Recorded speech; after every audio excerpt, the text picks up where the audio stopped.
Em Ezequiel 17, encontramos uma parábola intrigante sobre duas águias, uma representando Nabucodonosor, o rei da Babilônia, e outra representando o Egito. Através dessa parábola, Deus fala sobre a importância da fidelidade nas alianças, a promessa de restauração e a oportunidade de compartilhar a mensagem de Deus com outras pessoas. Aqui, vemos a palavra de Deus dirigida ao rei de Judá, por sua infidelidade à direção de Deus. O Senhor Deus lhe mandou seguir por um caminho e ele decidiu seguir por outro. Isso deixou o Senhor muito irritado. Devemos estar atentos à palavra de Deus. Não devemos viver a vida por nossa própria conta. Como autoridade de uma nação, o dever do rei era ser fiel a Deus, para que o povo desfrutasse de paz e prosperidade. É sobre isso que nós vamos refletir no estudo de Ezequiel, capítulo 17. Então, fique comigo até o final, porque eu tenho certeza que é uma palavra de Deus para você. Além disso, não esqueça de deixar o like e se inscrever no canal para não perder nenhuma parte dessa série que está incrível demais.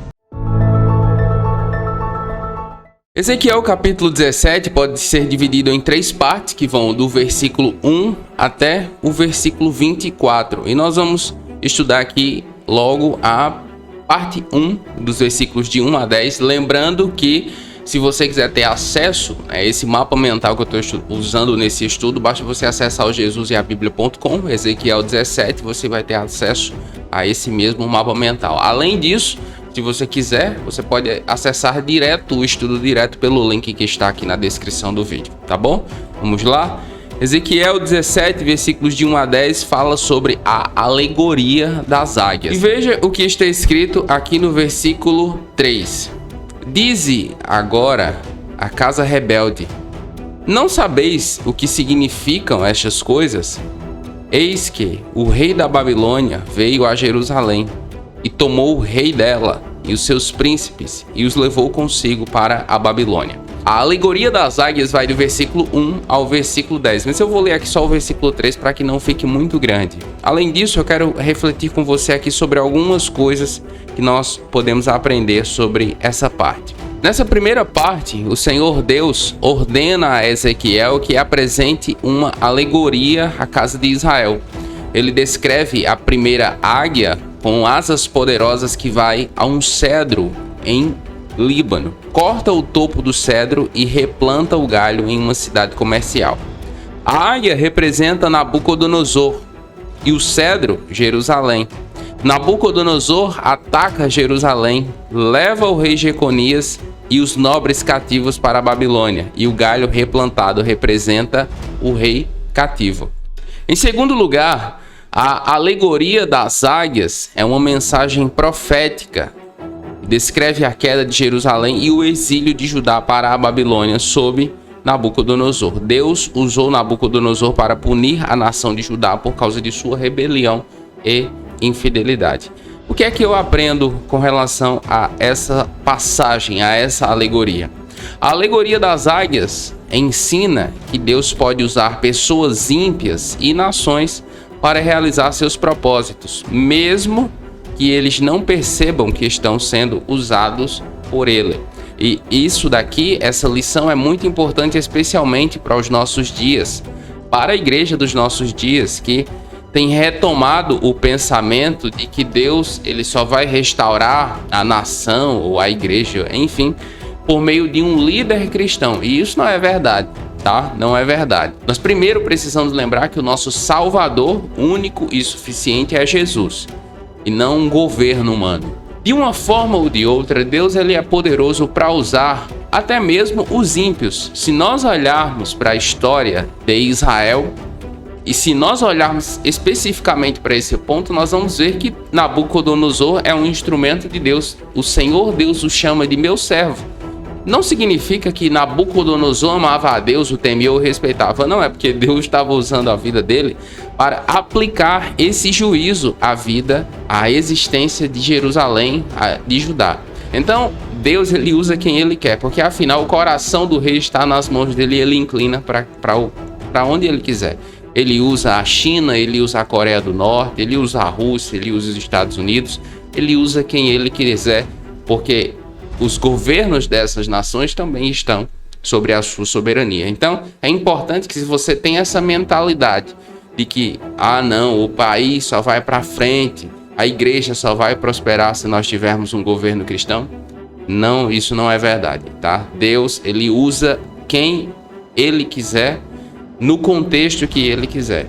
Nós vemos que a igreja primitiva cresceu sobre um contexto totalmente desfavorável e cresceu, e a igreja continua crescendo ainda hoje. Então, essa mentalidade de que só vamos para frente se o governo for cristão, é claro que em um país livre como o Brasil, nós temos muito mais possibilidades do que os nossos irmãos na China.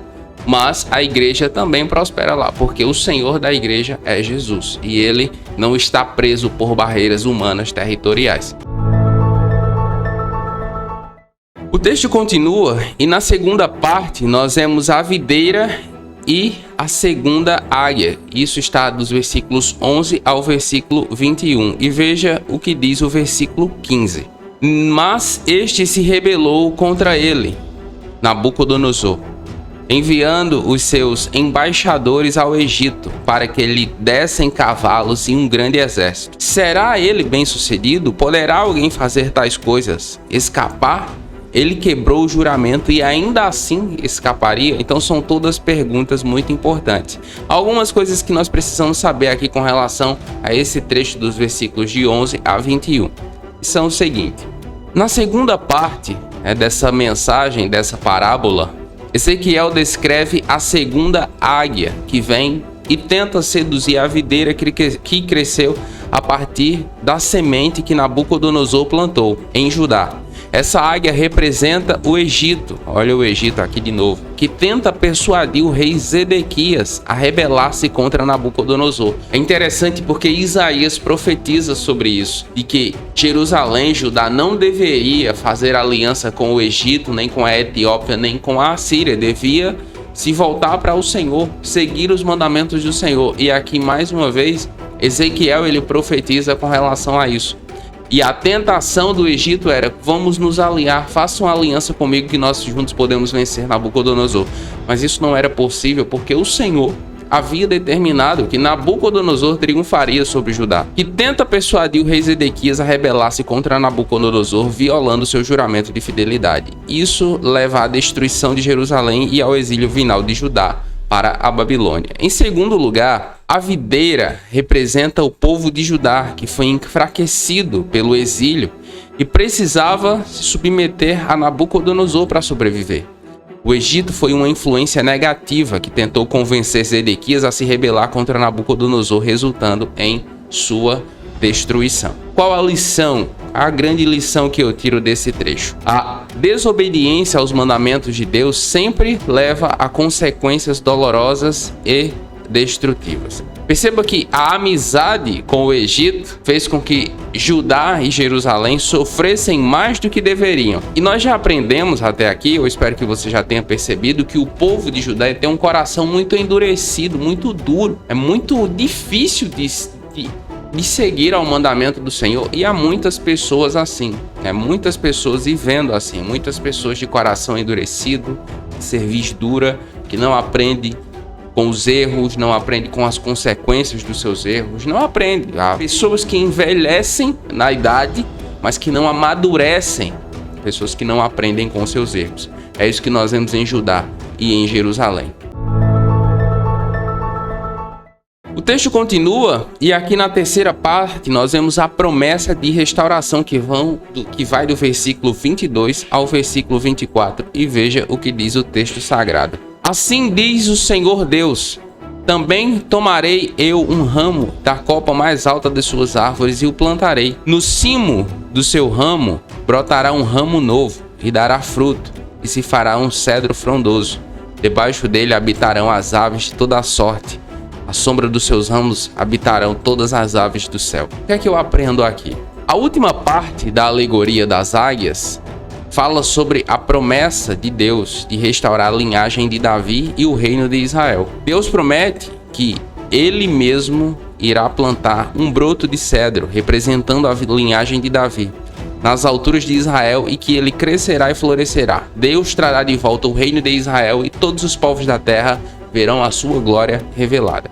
Segundo lugar, a restauração do reino de Israel e da linhagem de Davi será um cumprimento da promessa divina e um sinal da glória de Deus. A restauração do reino de Israel ocorrerá durante o reinado do Messias Jesus Cristo, na era do milênio. Então, essa restauração na plenitude, né, digamos assim, Israel vai viver o seu melhor momento quando o Senhor Jesus voltar e reinar sobre a terra no milênio. Isso para quem acredita que o milênio ocorrerá. O que eu aprendo aqui? A restauração de Israel será um sinal da glória de Deus para todas as nações, revelará seu poder e bondade aos olhos de todos.